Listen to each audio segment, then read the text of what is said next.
Nous sommes sur le stand des éditions Favre pour un livre très brillant, Je rêve de dormir, laissez-vous guider dans l'univers du sommeil, écrit, fait rare, par deux médecins. À ma droite, José Abarrubio, bienvenue sur ce stand, et le docteur Raphaël Heinzer, vous êtes le local de Bonjour. l'étable, j'imagine. Vous êtes tous les deux médecins au CHUV, j'imagine? C'est juste, oui, au centre du sommeil du CHUV. Au centre du sommeil. C'est quoi les problèmes de sommeil? Est-ce que l'électronique, la vie moderne, le bruit, la pollution?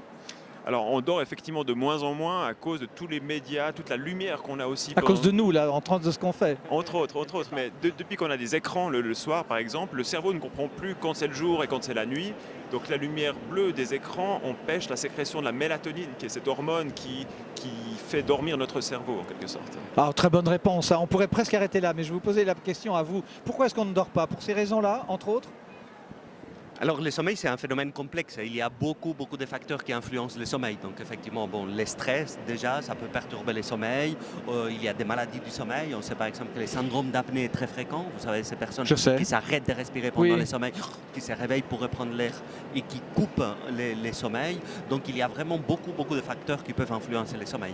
À entendre votre accent, vous êtes d'une génération et surtout d'une culture où on se couche très tard et on se lève très tard. Est-ce que c'est bon pour le sommeil? Plutôt que de dire qu'il faut avoir dormi avant minuit, je vous poserai la question à vous. Oui. Alors, c'est vrai que le sommeil est aussi très culturel. Donc, c'est une fonction biologique essentielle, c'est un rythme, mais c'est très influencé par la culture. Et notamment, moi, je suis espagnol. Et effectivement, on a des rythmes qui sont un petit peu différents, qui sont très influencés par la culture et par l'environnement, par les climats. Est-ce qu'on dort bien quand on est espagnol? Oui. En général, oui. Surtout, on fait très bien la sieste.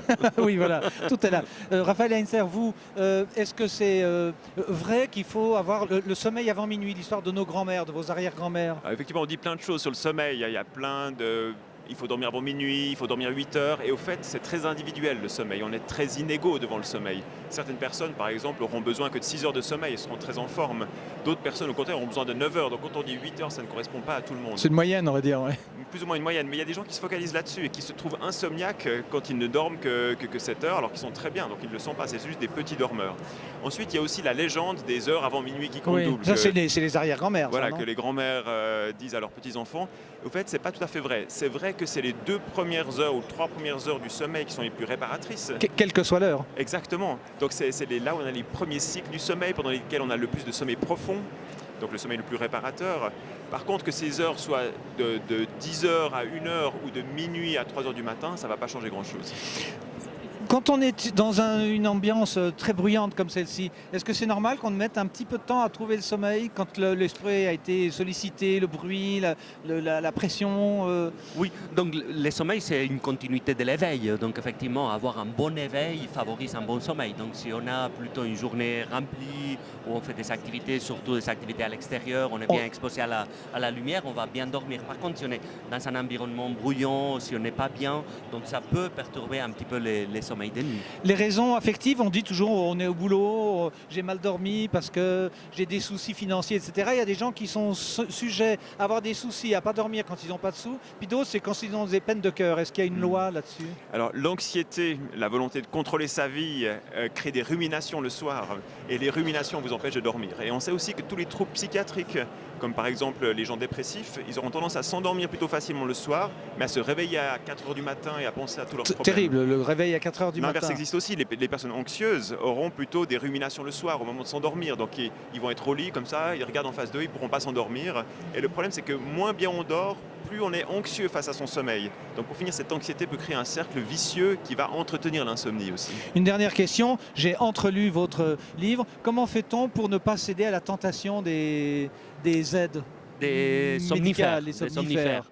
Alors effectivement, on essaye d'éviter les somnifères parce que c'est des médicaments qui ont surtout un grand risque d'habituation et d'accoutumance. Donc ça peut marcher très bien une nuit, 2 nuits, 3 nuits, mais si on les prend régulièrement, il y a un risque qu'ils perdent leur efficacité. Par contre, les arrêter, c'est beaucoup plus difficile.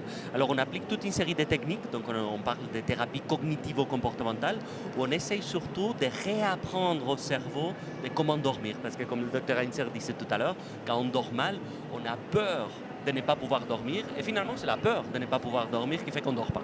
Et donc, on réapprend au cerveau que le lit, c'est l'endroit où on dort, c'est pas l'endroit où on s'énerve, c'est pas l'endroit où on cogite, c'est même pas l'endroit où on se repose. Le lit, c'est l'endroit où on dort. Et pour ça, effectivement, il y a toute une série de techniques pour réapprendre au cerveau à dormir. Une dernière chose, Raphaël, est-ce que lorsqu'on traverse des périodes où on ne dort pas bien, est-ce qu'il faut laisser aller en disant on ne s'inquiète pas, on rallume, on lit un livre, on laisse faire et puis on va se réhabituer à son sommeil en l'apprivoisant? C'est tout à fait juste. Et on demande vraiment aux patients insomniaques de sortir du lit quand ils ne dorment pas, de lire tranquillement, sans trop de lumière. De lire évidemment un bon livre. Et ensuite, ça leur permet que l'esprit s'évade. Et puis quand ils sentent que la lecture devient difficile, qu'ils n'arrivent plus à se concentrer sur ce qu'ils lisent, à ce moment-là, ils retournent au lit. Et ça, c'est le meilleur conseil qu'on peut donner. Merci à tous les deux. Merci pour ce beau livre que vous retrouverez évidemment dans notre catalogue. Et comme le disait le docteur Abba Rubio, si vous ne dormez pas la nuit, achetez le livre, lisez-le. Mais malheureusement, comme il est bien écrit, on a envie de le lire jusqu'au bout. Merci, bon salon. Merci. Merci beaucoup. Merci.